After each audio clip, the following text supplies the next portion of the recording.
ไม่ซึ่งค่ะไม่ซึ่งค่ะทักทายสวัสดีวันนี้ก็มาเที่ยวดอกไม้อาเซียนถ้ำผาโป่งผาถ้ำเสาหินเหมือนกันก่อนมาเลยด้วยหมอกหมอกไม้นะครับโซนหมอกไม้เป็นจัดนะครับที่ตั้งทำเสาหินตั้งเมสไซน์นะครับเนาะเอามาเลยด้วยข้างในมันกันเนาะตึกเขากับข้างในมันตอนนี้มอมเนี่ยก็ได้เป็นของกินนะครับเนาะของกินข้าวมือตั้งหน้าบนขนมนี่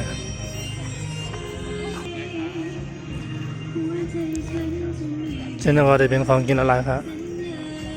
ดังนั้นก็ได้เป็นหมอกไม้นะครับเนาะนี่ส่วนหมอกไม้เมสายวงงามครับเนาะทำเสาหินนี่ทำเสาหินที่อันเขาใครมาลีลาสีนั่นนะครับเนาะมันก็ได้เลยหันมันก็เด่นไปเลยมามันก็ได้ยามามันก็ไปยามานะครับบอกไว้หาเลี้ยงง่ายกว่าเลยดังนั้นก็ได้เป็น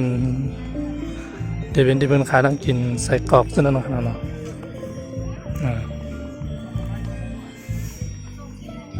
บอกไม่หน้าหนาวบอกไม่ข้าวกัดนั่นนั่นนี่เบิ่นออกมาปลูกไว้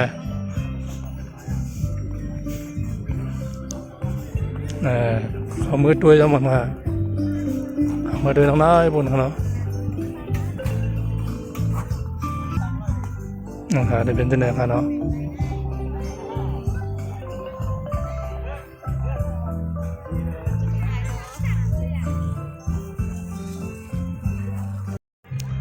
บอกว่าเขามาตั้งได้ยาวนะก่อนนะครับเนาะ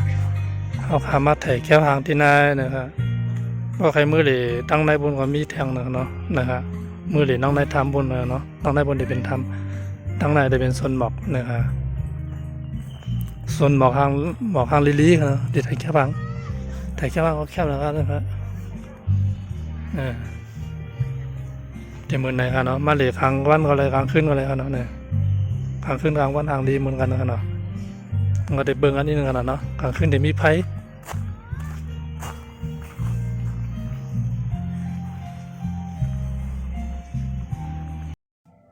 อันนี้ก็ได้เป็นของเก่าเป็นเหรียญเป็นซักตี้เป็นจากหลัดของเก่าในเป็นเต่าเป็นมิลหลายเบลอันนี้เป็นแคปกามอันนี้ก็ได้เป็นหวานเก่าหวานเก่าอันนี้ก็ได้เป็นเคียวง่าเนี่ยเป็นหมักเมย์เคียวง่าเนี่ยเคียวง่าสั่งได้หมาหูยาอันนี้ซ้ำได้เป็นเงินไทย1 บาท10 บาท150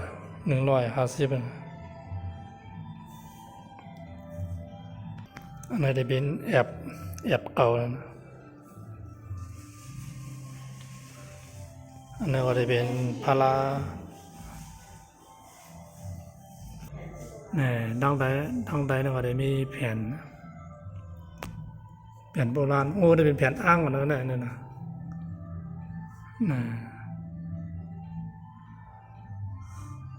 อันนี้ก็ได้เป็นแผ่นเป็นเจทัมนะเจลิกเจทัมนะเราเจทัมนะอันนั้นเป็นเหรียญที่หมายต้องนะครับเนาะเงินที่หมายต้องนะครับตั้งในเดี๋ยวมีที่ไหนครับเนาะมาเหรียญได้มาหันโบราณเลยนะมาเฮ็ดกันนี้กุศล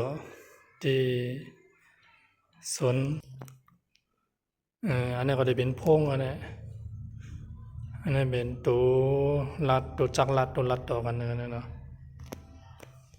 อันนี้เป็นแคป PVD GD เมื่อก่อนนะนี่เป็นคนห้องเก่าคนห้องกามเก่าเมื่อวานเขาออกมาแล้วก็ได้หันสวนหมอกนะครับเนาะสวนหมอกก็มีทั้งปุ่นสวนหมอกมีทั้งปุ่น